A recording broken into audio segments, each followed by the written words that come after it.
διαφορετική συγγραφική δράση παρουσιάζει ο συγγραφέας Τάσος Αγγελίδης Γκέντσιος και μάλιστα μέσα σε διάστημα 3 μηνών με 3 βιβλία εκδόσεων Ωκεανός που διατίθενται στους φίλους του βιβλίου στην 22η έκθεση βιβλίου στο Ναύπλιο. Πρόκειται για τα έργα Γλυκιά εκδίκηση που αναφέρεται στην γυναικεία εκδίκηση, το βιβλίο Όσα ποτέ δεν είπαμε που πρόκειται για συλλογική γραφή 3 συγγραφέων και το βιβλίο Η διαφορετική Ελένη που ο συγγραφέας, που είναι και καθηγητής φιλολογίας σε σχολείο της Θεσσαλονίκης, το έγραψε μαζί με τους 60 μαθητές του και αφορά την Ελένη του Ευρυπίδη σε διαφορετικές ερμηνείες που τα παιδιά την έχουν προσεγγίσει.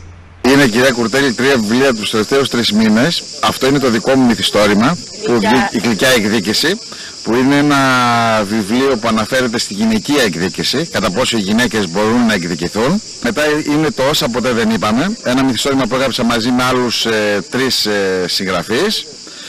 Είναι δημιουργική συλλογική γραφή και ένα βιβλίο Η διαφορετική Ελένη που έγραψα μαζί με 60 μαθητές μου, που άλλαξαν την ιστορία της ωραίας Ελένης. Τώρα να σας πω αναλυτικά τι ακριβώς είναι. Η Γλυκιά εκδίκηση αναφέρεται στη γυναίκα. Βλέπετε ότι είναι μια ανθοδέσμη. Είναι μια ανθοδέσμη που περιμένει να πάρει κάθε γυναίκα. Δηλαδή αυτή που είναι ελεύθερη την παίρνει, βέβαια στην πορεία, συγγνώμη για τη λαϊκή έκφραση, τρώει την πατάτα και βλέπω ότι η ανθοδέσμη μπορεί να ήταν και τσουκνίδα. Είναι η ανθοδέσμη που περιμένει να πάρει ελεύθερη γυναίκα που δεν παντρεύτηκε ποτέ. Είναι η ανθοδέσμη που περιμένει να πάρει γυναίκα που έχει χωρίσει και περιμένει να βρει κάτι άλλο. Είναι ένα βιβλίο που, παρόλο που το εξώφυλλο φαίνεται ότι είναι ανάλαφρο, δεν είναι καθόλου ανάλαφρο, γιατί μιλάει για τις γυναίκες και το τι περνάνε οι γυναίκες. Προσωπικά πιστεύω ότι οι γυναίκες είστε πάρα πολύ καταπιεσμένες. Γιατί είστε καταπιεσμένες? Γιατί είστε υποχρεωμένες να είστε μάνες, να δουλεύετε, να είστε σύζυγοι, να είστε ωραίες.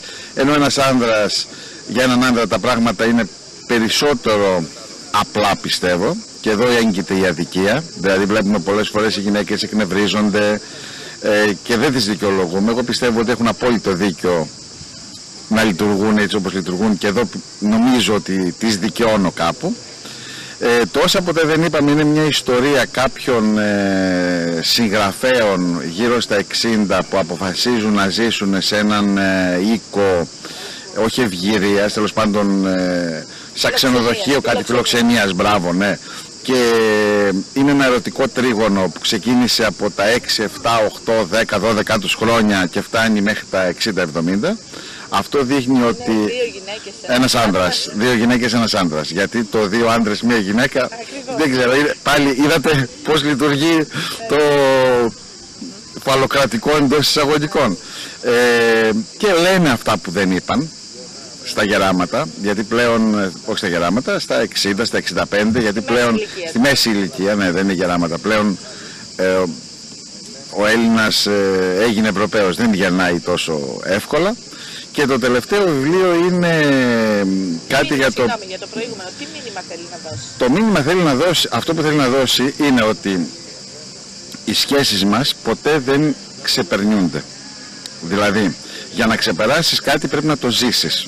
Οι περισσότεροι άνθρωποι έχουμε πρόβλημα στο να ζήσουμε κάτι, δεν ρισκάρουμε. Δηλαδή λέμε άστο για μεθαύριο, άστο για αντιμεθαύριο, άστο για την επόμενη εβδομάδα. Και να σας πω κάτι.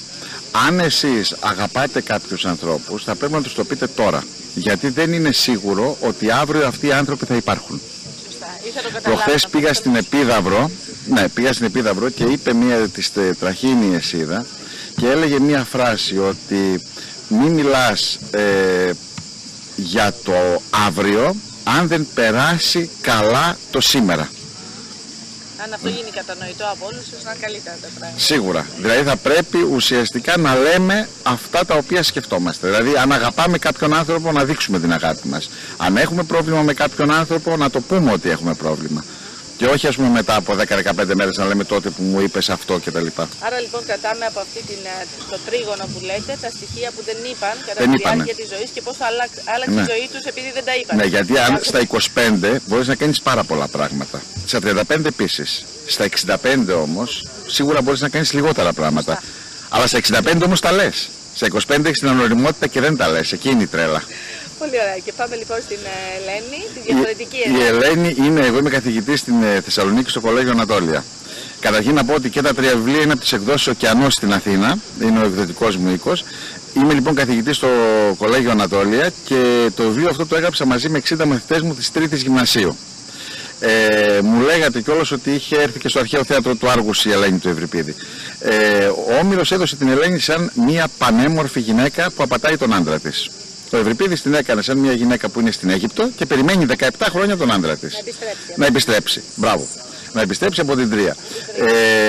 Εγώ είπα στα παιδιά ότι ήθελα να δώσουν τη δική τους εκδοχή για την ωραία Ελένη και ανά δύο άτομα, διάδες, γράψαν διαφορετικές ιστορίες για την Ελένη. Δηλαδή η Ελένη στη Μικρασιατική καταστροφή, η Ελένη στην εποχή της γιαγιάς του, της μαμάς του, στην αρχαία Κίνα, μου κάναν διάφορες ιστορίες. Και ήθελα να δω και τη δημιουργικότητά τους, δηλαδή το βάλαμε όλο αυτή την ιστορία σε άλλο τόπο και σε άλλο χρόνο, με αποτέλεσμα να βγάλουμε αυτό το βιβλίο που πιστεύω ότι και αυτούς τους χαροποίησε, και αυτό είναι μια σειρά βιβλίων την οποία θα ξεκινήσω, δηλαδή θα έχω την επόμενη χρονιά διαφορετικό αντικείμενο, μπράβο, με φιλοσοφία, με ιστορία, με λογοτεχνία. Τα Χριστούγεννα μάλλον βγάζω μια σειρά με χριστουγεννιάτικες ιστορίες της οικονομικής κρίσης, γιατί έχουμε οικονομική κρίση. Αυτό είναι, και όλα αυτά φυσικά υπάρχουν στην έκθεση βιβλίου στο Ναύπλιο στο λιμάνι, όπου κάποια στιγμή θα κατέβω κιόλας να υπογράψω και να χαρώ να δω τους κατοίκους της Αργολίδας, και όχι μόνο, έχει και ξένο κόσμο, έχει πολύ τουρισμό. Διαβάζει τελικά ο Έλληνας? Ο Έλληνας δεν διαβάζει.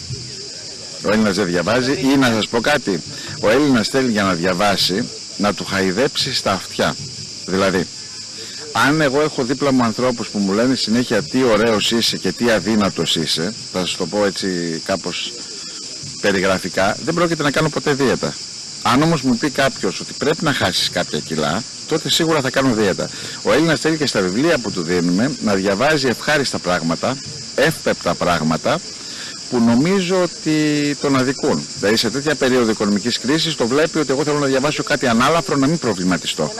Νομίζω όμως ότι πρέπει να υπάρχει αφύπνιση, γιατί τα πάντα είναι πολιτικά, και στην κατάσταση που είμαστε τώρα σαφώς και ο Έλληνας θα πρέπει να αφυπνιστεί, γιατί αν δεν αφυπνιστεί θα είμαστε... Και τα τρία λοιπόν βιβλία στην έκθεση βιβλίου. Στην έκθεση βιβλίου. Από τις εκδόσεις Ωκεανός. Εκδόσεις Ωκεανός στην Αθήνα, Ενάλιος Ωκεανός.